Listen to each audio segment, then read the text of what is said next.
Hello, Pixels, and welcome to another episode of the Pixel Podcast. We're your hosts, Hanwell and Olivia, and we're so excited to be hosting a panel event today with some of OHS's very own student athletes. Today, we have Jillian and Harper on the show with us to give us some insight on the OHS experience as a student athlete. I'll pass it over to Hanwell now to get started with some icebreaker questions to hopefully get to know our guests better. Thanks, Olivia. Hello, Jillian and Harper. We're so happy to have you guys today. First, could you all just give a brief introduction of yourselves and mention your name, grade, and how long you've been at OHS, as well as where you live and what the sport you play is? Of course. So, hi, my name is Harper Brunner. I'm a junior here at OHS, and I've been at OHS full time for 3 years now. I am a tennis player, and I live in Atlanta, Georgia. Hi everyone. My name is Jillian. I'm also a junior, but this is my 5th year at OHS. I live in Manhattan Beach, California, which is in Los Angeles, and I'm a competitive dancer. Wow, so how did you guys first get into your sport? Yeah, I started tennis when I was about 5 years old. So it's been a very long time. I just kind of found out about it through some friends. And when I was little, I don't know why, but I was like, I really want to play tennis to my parents. I kept telling them I want to play, I want to play. So they eventually got me a lesson and, kind of the rest is history. Yeah, I mean, kind of in a similar vein, but I started dancing when I was 18 months old. My mom thought that the ballet costume was really cute, and I feel like a lot of other parents just put me into ballet classes, and I took about 2 classes a week until I hit middle school. And then I took it to the more competitive level and kept going. Wow, you guys started so early. Now, to get into some more detail, when do you guys have your training and practices? How often are they? And how much time would you say you spend on that? Yeah, I would say it's 10 to 15 hours a week on tennis. My practices are based off of my schedule. So I have classes in the morning, Mondays and Wednesdays, and then on Tuesdays and Thursdays, I have classes in the evening. So I just, do tennis through that kind of schedule. But yeah. Yeah, so I dance about 20 to 25 hours a week. It depends on where we are in the season. So right now, we're starting our competitive season. So it's closer to 25. But because all of my teammates are in normal public schools with like that time restrictions, my weekday rehearsals are sometime in the mid-afternoon and then go into the evenings. And then on weekends, I'm usually there all afternoon, both Saturday and Sunday, especially right about now, actually. Amazing. So, how would you guys say that your OHS schedule is catered to that also? For example, do you start or end classes at unconventional times in order to make time longer for your practices? Yeah, as I just said, I've kind of adjusted my practice schedule to my OHS schedule because, of course, for me, academics come first. But luckily, with the amount of classes I'm taking and the times that they're at, I do have a lot of time to get to my practices. So it all just kind of works out, which is very lucky, but really is great. Yeah, I mean, in a similar vein, like it's kind of changed every year as OHS classes change and stuff, but it's been kind of a lifesaver how I've been able to I have stacked like all of my classes in the mornings, so I can finish my school day entirely before I go to the studio. So for this year on like Mondays and Wednesdays, I have 4 classes in a row, but then I'm done by 1:30. And then on Tuesdays and Thursdays, I'm done by 11. So for the rest of the day, I'm kind of able to just rehearse whenever I need to be there. Since you guys are so dedicated to your sport, do you often travel for things like competitions, workshops, or camps? And does this ever affect your OHS classes? There have been a couple of times where I've taken class in the car. Obviously, I'm sure at least every athlete has probably had to do that here. But yeah, I travel for tournaments. I've actually got one this weekend. I will be going to Rome, Georgia. There's some really close and some really far. Just kind of depends on like how far I can travel that time or like what work I have to do. But yeah. Yeah, so also similarly, I do like about 9 or 10 competitions and then 2 shows a year. But thankfully, most of them are within about 45 minutes of where I live. So the one that I'll be doing this coming weekend is just like half an hour away. So that's really nice.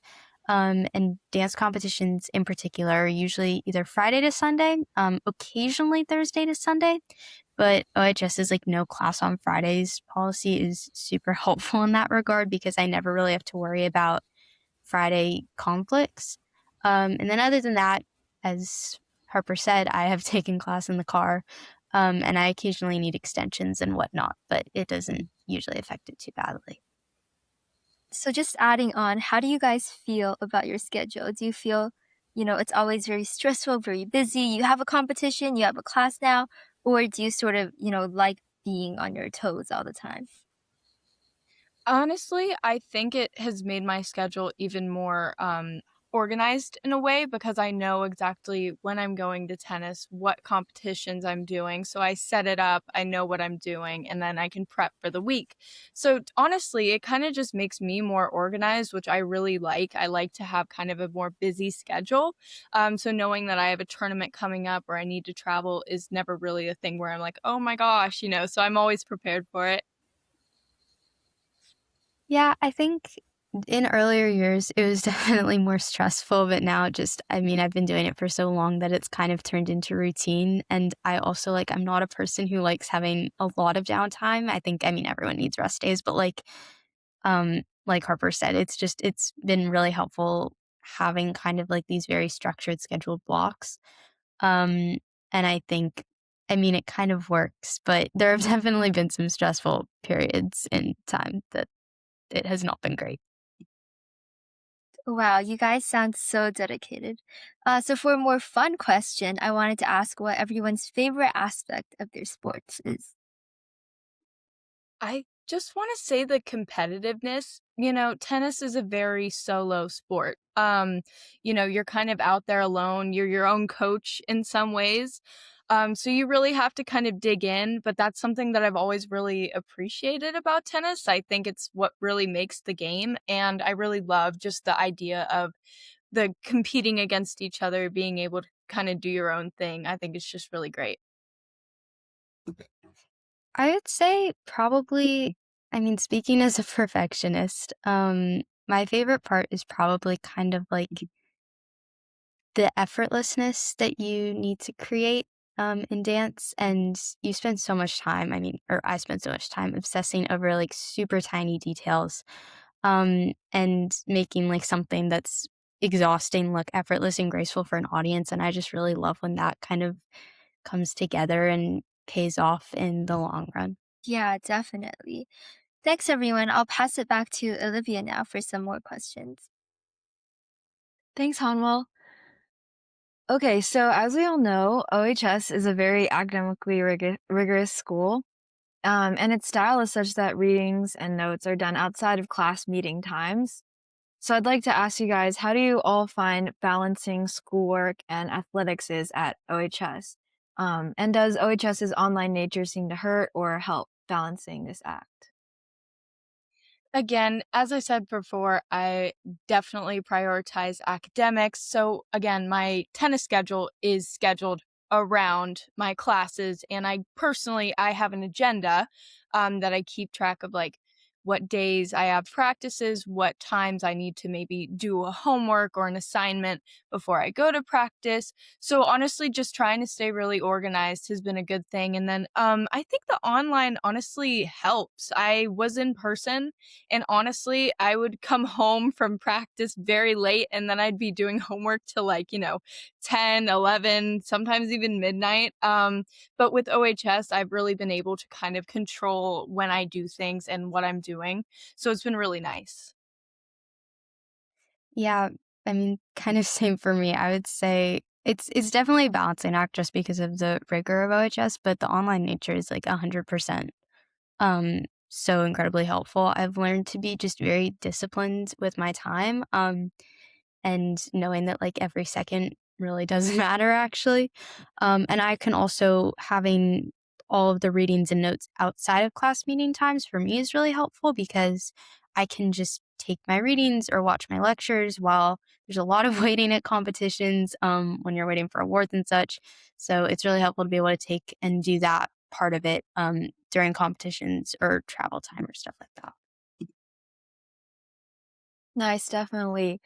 Yeah, and on the topic of being a student athlete, how do you guys feel like athletics influences your studying? Like, do you approach it with like a competition mindset or like a that same discipline that you apply to athletics, does that translate to studying?